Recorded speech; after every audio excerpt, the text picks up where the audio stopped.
Rejoice in the Lord always. I will say it again, rejoice. Philippians chapter 4, verse 4.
Pinupuri ka namin at pinapasalamatan o aming dakilang Diyos na mapagmahal na ang iyong pag-ibig ay hindi kumukupa sa bawat isa.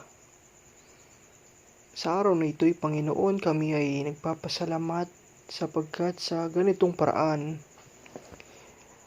ay naipapahayag namin ang aming pagpupuri sa iyo. Sa oras na ito, Panginoon, nawa ay ihanda mo ang aming puso't kaisipan at ang iyong banal na diwa ay inaanyayahan namin na kumilos sa bawat isa sa amin. Panginoon, naway magsalita po kayo sa bawat isa sa amin. Ito po ang aming panalangin sa pangalan ni Jesus. Amen. Buksan po natin ang ating Biblia sa Ebanghelyo ng ating Panginoong Jesus ayon kay San Mateo, Kapitulo 14, at ito po'y mag-uumpisa ng versikulo 13 hanggang 21. Ikasa na susulat sa wikang Tagalog. Ang mahimalang pagpapakain sa 5,000. Nang marinig ni Jesus ang pagkamatay ni Juan, sumakay siya sa isang bangka at pumunta sa isang lugar na walang tao.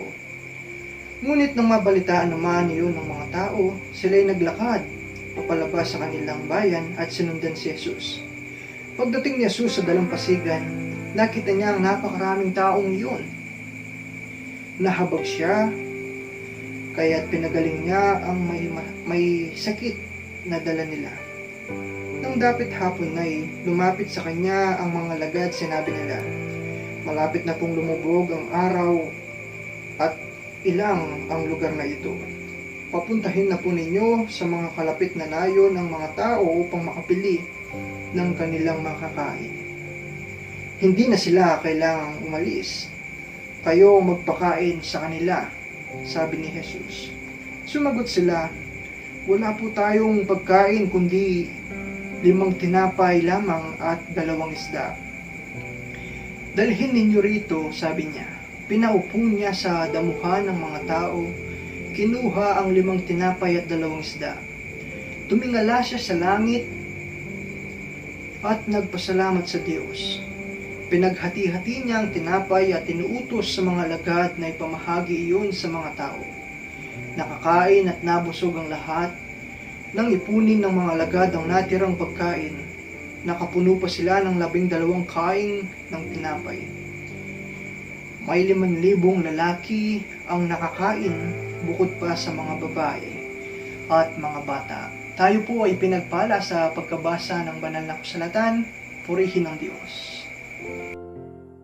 Pagpalang araw sa iyo, kapatid. Ako si Pastor John. Ang mensahero natin sa araw na ito, tayo ay panandaliang manalangin. Aming dakilang Diyos, sa araw na ito ay kami nagpapasalamat. Muli kami ay magkakaroon ng pagkakataon upang pagbulayan ang inyong mensahe.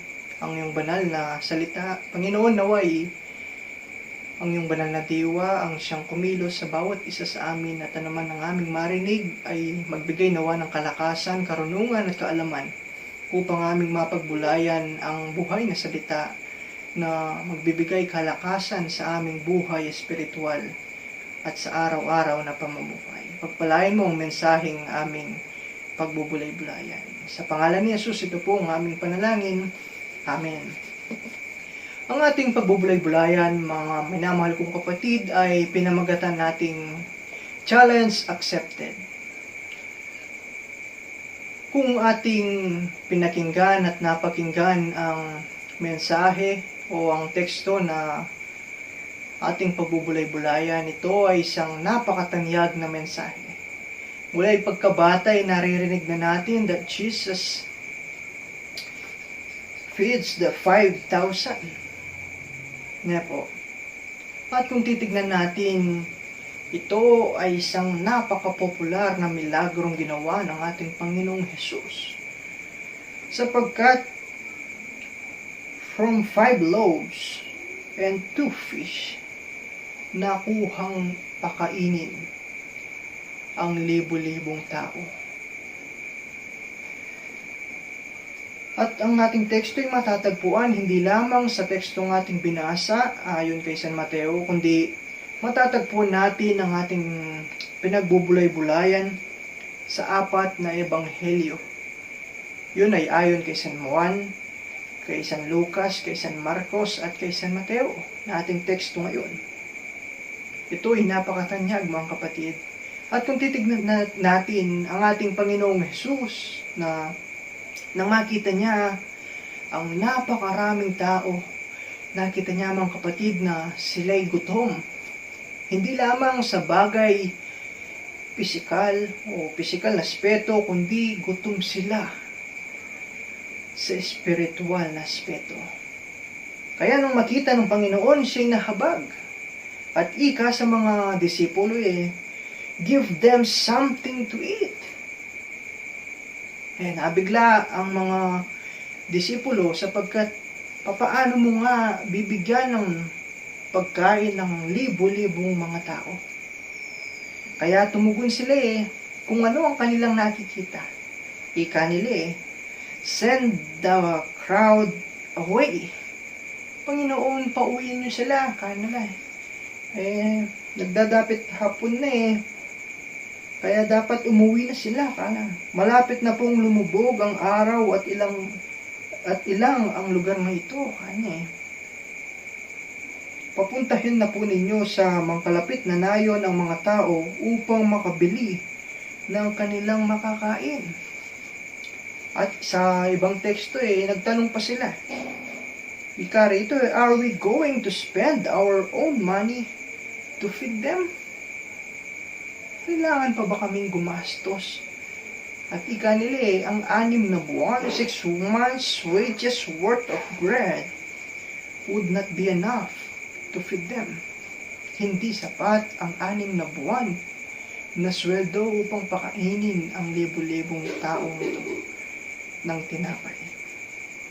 Ngunit ito ang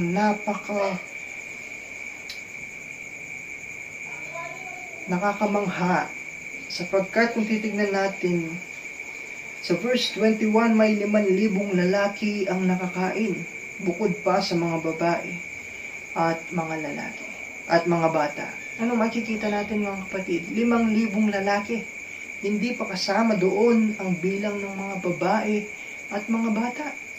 Sapagkat ang kultura ng mga Hudyo ay binibilang ang mga lalaki, ngunit ang mga babae at mga bata, hindi sila kabilang.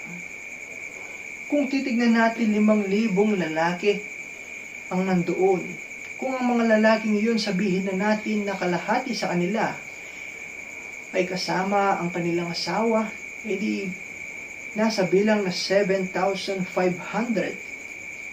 ang kanilang bilang. At sasabihin na lang natin na kada nanay na nandoon ay may kasamang 2 bata. Ibig sabihin nasa 12,500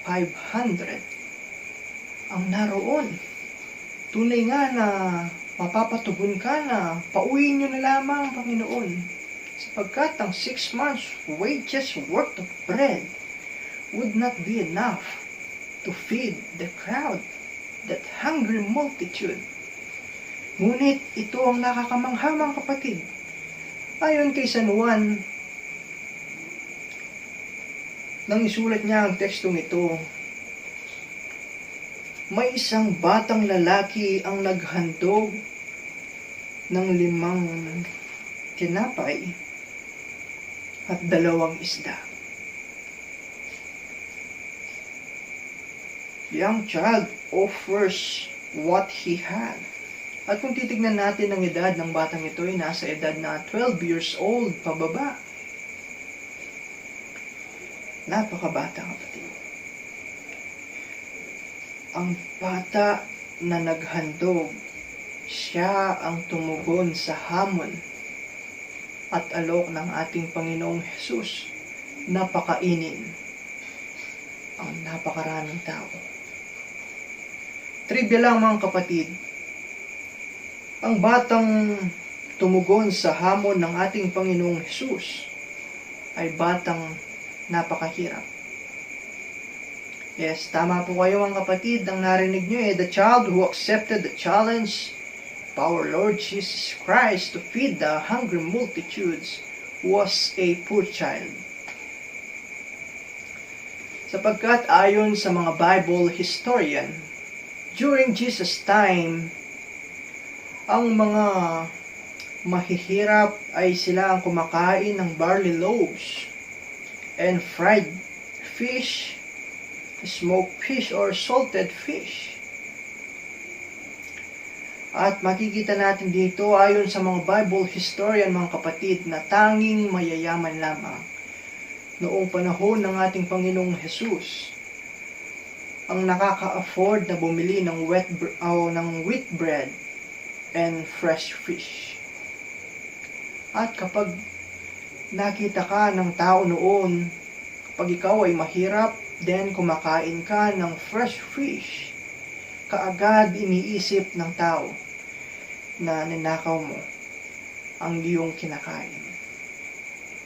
Tunay nga kapatid, kung sino pa ang mahirap, kung sino pa ang wala, sila ang tunay na mayaman. Sapagkat ang yaman mga kapatid ay hindi nasusukat sa dami ng iyong pera, sa dami ng iyong alahas, sa dami ng iyong sasakyan, o anuman ang iyong pagmamayari. Nasusukat ang yaman mga kapatid sa laki ng iyong puso, sa laki ng ating puso. Kaya kapatid, tunay nga na kahit mahirap, pwede kang yumaman sa pamamagitan ng pag-ibig. Ang batang ito ay naranasan niya yung walang-wala. Kaya hindi siya nagdalawang isip na ibigay ang meron siya upang ang walang-wala ay maranasan ang pagpapalang galing sa Diyos. Sa ating konteksto bilang Pilipino maralas. Ganoon tayo Magluluto tayo ng kalahating kilong manok na napakaraming sabaw. Then, pagkatapos nun Habang tayo nagluto, kaagad nating naiisip ang kapitbahay. Kaya kahit kalahating manok lamang at maraming sabaw, kumukuha tayo sa bowl at binibigay sa kapitbahay. Sapagkat naranasan natin yung walang-wala. Pero dumating sa punto na tayo pinagpala, kaya tulad ng yung batang nakasulat sa tekstong ating pinagbubulay-bulayan, hindi nagdalawang isip na ibigay ang kanyang pagkain. Anong makikita natin dito mga kapatid? Unang punto na nais kong ibahagi sa bawat isa, we must walk by faith and not by sight. Sapagkat sa verse 15, ika ng mga disipulo ay papuntahan na po ninyo sa mga kalapit na nayo ng mga tao upang makabili ng kanilang makakain. Nang makita ng mga disipulo libo-libo, napaatras. Hindi kaya ng budget. Hindi kayang pakainin kahit hati-hatiin mo ang pagkain. Tunay nga kapatid na ang 5 loaves and 2 fish hindi kayang pakainin ang 5,000. Ngunit nang dahil sa milagrong ginawa ng Panginoon, nakaya. Anong makikita natin mga kapatid? Ang response ng mga disipulo, we can. Hindi namin kaya. Ngunit ang isang batang paslit, ika niya, we can. Kaya. Ito ang 5 tinapay at 2 isda. Pinakita ng batang lalaking ito kung papaano ang Diyos ay kumikilos. Sapagkat nasaksihan ng batang ito na tunay ang pagkilos ng Diyos. Sapagkat sa verse 14, makikita natin mga kapatid, pagdating ni Jesus sa dalampasigan, nakita niya ang napakaraming taong iyon. Nahabag siya sa kanila, kaya't pinagaling niya ang may sakit na dala nila. Maaring ang batang ito, nasaksihan niya ang pagkilos ng ating Panginoong Hesus na pagalingin ang may sakit. Kaya hindi siya nagdalawang isip na ibigay ang pagkain sa kapwa niya mahirap. Ang batang ito, he was walked by faith and not by sight. Kaya kapatid, bilang isang Kristiyano, isang paalala sa bawat isa sa atin. Sa ngayon, hindi natin nakikita ang mangyayari mamaya, bukas, at sa susunod na araw. Ngunit isang paalala sa atin, we need to walk by faith and not by sight. Kaya ngayon, habang tayo dumaranas ng iba't ibang pagsubok, lalong-lalo ng pandemya, isang paalala sa atin, tayo'y manalig patuloy sa Panginoon. Ilagak natin ang lahat ng ating naiisip at tayo man ay naliligalig, natatakot, nandiyan ang Diyos. We need to walk by faith and not by sight. Sapagkat sinasabi sa Biblia that our Lord Jesus Christ is the light of the world. Kung tayo'y nasa madilim na pagkakataon ngayon dahil sa iba't ibang pagsubok, lumapit tayo sa Panginoon na magbibigay liwanag, magbibigay ng pag-asa. At pangalawang punto na ating makikita mga kapatid, we need to surrender all. Sa verse 17, makikita natin dito mga kapatid na sumagot sila, wala po tayong pagkain kundi 5 tinapay lamang at 2 isda. Inihandog ang 5 tinapay at 2 isda na tanging pagkain lamang noong oras na yon. Isang paalala sa atin mga kapatid, we need to sacrifice. We need to surrender all. Ito ang napakahirap na desisyon na gagawin ng isang mananampalataya. Ang isurrender ang lahat-lahat sa Panginoon. Sapagkat kung titignan natin kapatid, mahirap ang ilagak lahat sa Panginoon, sapagkat may mga bagay tayong hindi natin mailagak-lagak sa Panginoon dahil sapit ang makalaman. Ngunit isang paalala sa atin mga kapatid, we need to surrender all.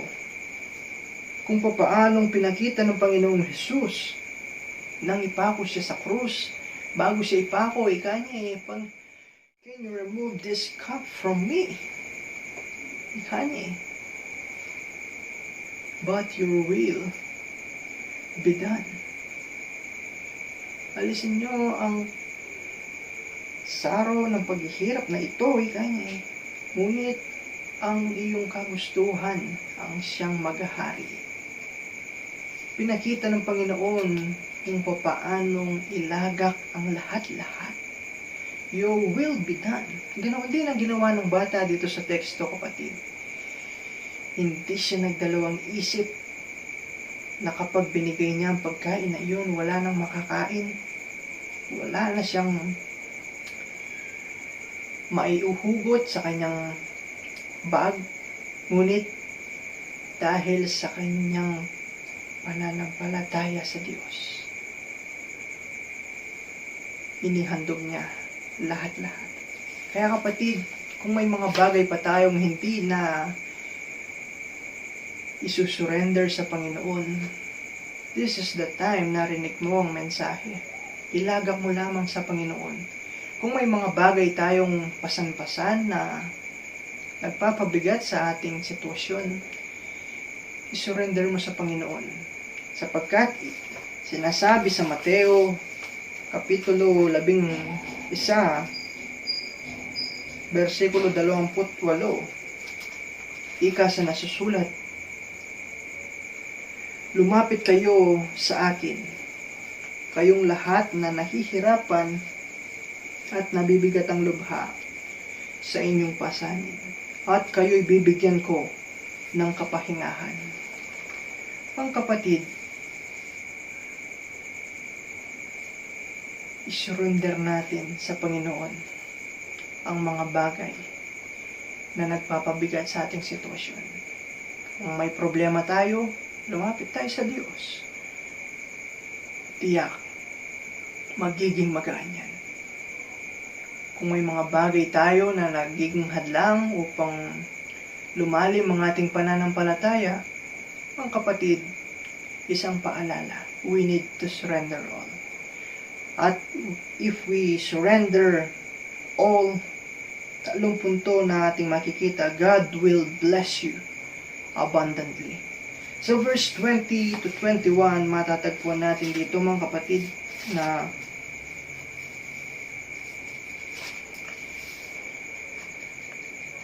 so verse 20, karito ang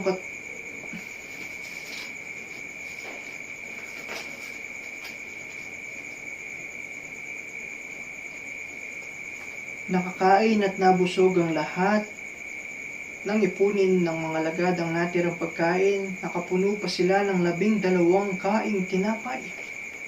From 5 loaves and 2 fish, nag-uumapaw ang pagpapalang tinanggap, hindi lamang ng mga disipulo, kundi ang mga libu-libong mga tao.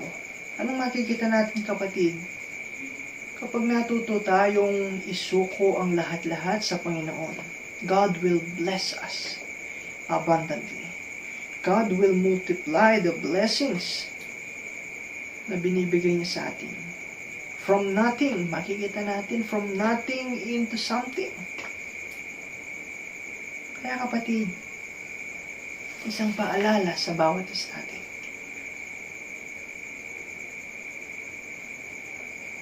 Are we ready to accept the challenge of our Lord Jesus Christ? Ang challenge is to be witness to the hungry multitude. Tayo'y maging saksi sa mga libu-libong taong nagugutom physically and spiritually. Tayo ba'y magiging katulad ng mga disipulo na napakaraming excuses O tayo'y magiging tulad ng isang batang paslit na hindi nagdalawang isip ni umimik man. Inihandog niya ang lahat-lahat sa Panginoon. Kaya kapatid, we need to imitate the faith of the young child na matatagpuan natin dito sa teksto sa San Juan, na magkakaroon tayo ng pusong nagiging pagpapala sa iba. Let us remember, brothers and sisters, we need to walk by faith and not by sight. We need to surrender all. And if we do that, God will bless us abundantly. Pagpalain tayo ng Diyos, patuloy tayong mag-ingat, at ang panalangin ko kapatid, na patuloy kang maging pagpapala at patuloy kang ingatan ng Panginoon saan ka man at saan ka man paroroon. God bless us all.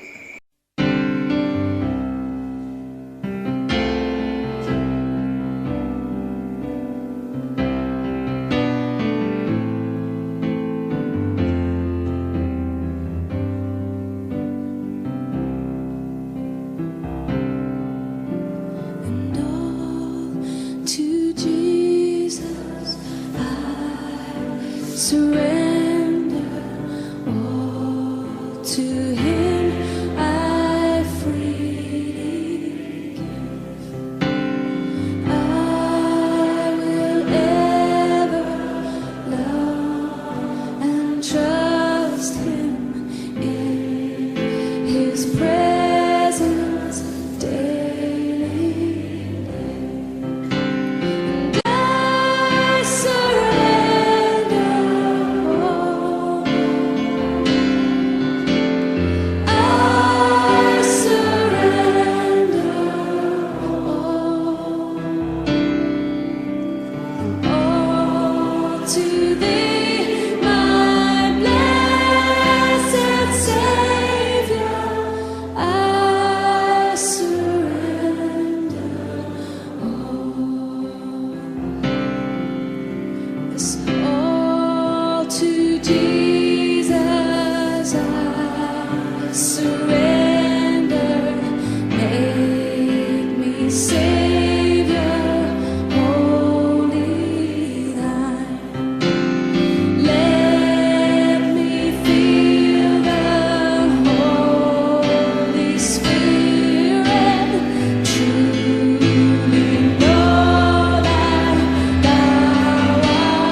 Marinig natin ang mensahe mga kapatid.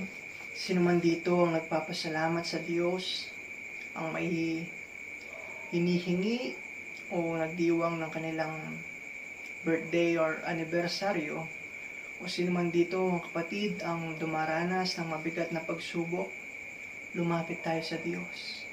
Because He cares for you. Pinasan niya ang mabigat na krus dahil mahal ka niya. Mahal niya ako. Mahal niya tayong lahat. Tayo ay yumuko at manalangin. Aming dakilang Diyos, sa araw na ito ay kami po'y nagpapasalamat. Muli narinig namin ang mensahe ng buhay na nagbibigay kalakasan sa aming buhay espiritual. Maaring ang bawat isa sa amin ay naliligalig, natatakot sapagkat hindi namin nakikita kung ano ang haharapin namin bukas o mamaya lamang o sa susunod na panahon. Ngunit salamat Panginoon sa mensahe ng pagpapakain ninyo sa 5,000 mahigit na tao. From 5 loaves and 2 fish, nagpakita ka ng milagro. Panginoon, ang bawat isa ay tinataas ko. Sa aming sitwasyon, natamaan ang mga pinansya, ang income, natamaan ang iba't ibang trabaho, at ganoon din ang pag-aaral. Ngunit Panginoon, sinasabi sa Biblia, you are the same yesterday, today, and forevermore. Kung sa tekstong aming narinig, nagpakita ka ng milagro, Panginoon, hinihingi namin na magpakita kayo ng milagro sa aming panahon ngayon, na kung saan ang COVID-19 na aming inaharap, sa iyong tulong aming mapapagtagumpayan iyon. Panginoon, tunay nga na Ikaw ang Diyos na makapangyarihan sa lahat. Kaya Panginoon, kami po ay dumudulog. Ipinagkakatiwala namin, Panginoon, ang aming mga hinahing. Nawa, O Diyos, kumilos ka. Nawa, O Diyos, bigyan mo ng kapayapaan ang mundong ito. At itinataas ko ang Pangulo. Patuloy niyo pong bigyan ng kalakasan, bigyan ng karunungan, at patuloy, O Diyos, ang yakapin ninyo. Upang ang bigat ng bansang Pilipinas na kanyang pinamumunuan sa iyong tulong, Panginoon, maging magaan ang kanyang dala-dala.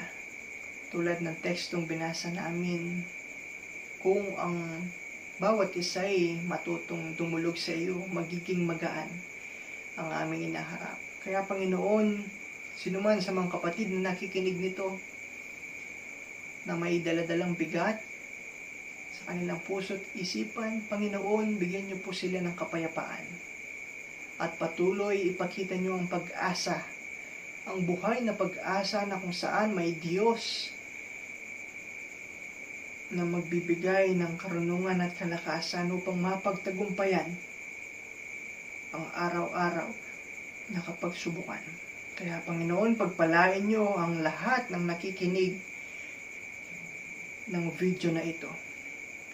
Panginoon, naway gawin niyo silang pagpapala. Tulad ng pag-witness ng batang paslit na nasulat dito sa Biblia na aming pinagbulayan. Nawang bawat isa sa amin ay maging saksi kung papaano ang Diyos na aming sinasamba ay Diyos na buhay at Diyos ng pag-ibig. Kaya Panginoon, habang kami hahayo, bigyan niyo po kami ng kalakasan at karunungan upang maipadama namin sa iba ang pag-ibig na galing sa iyo na hindi kumukupas at walang katulad. Kaya Panginoon, itinataas ko ang mga kapatid sa kanilang pagtatrabaho. Patuloy ingatan niyo sila.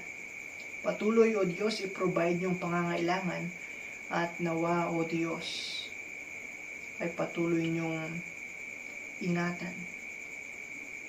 Patuloy niyong bigyan ng proteksyon ng iyong banal na dugo ang siya nawang manahan, ang magprotekta sa bawat isa sa amin. Pagpalain niyo ang bawat isa, Panginoon. Ito po ang aming panalangin sa pangalan ni Jesus na aming Panginoon at tagapagligtas. Amen. Kapatid, tanggapin natin ang bendisyon ng Diyos Ama, ang kanyang pag-ibig na walang katulad at hindi kumukupas. Ang patuloy na pagliligtas ng ating Panginoong Jesus at patuloy na pananahan ng banal na Espiritu ang siyang manahan sa bawat isa sa atin mula ngayon hanggang sa walang hanggan. Amen.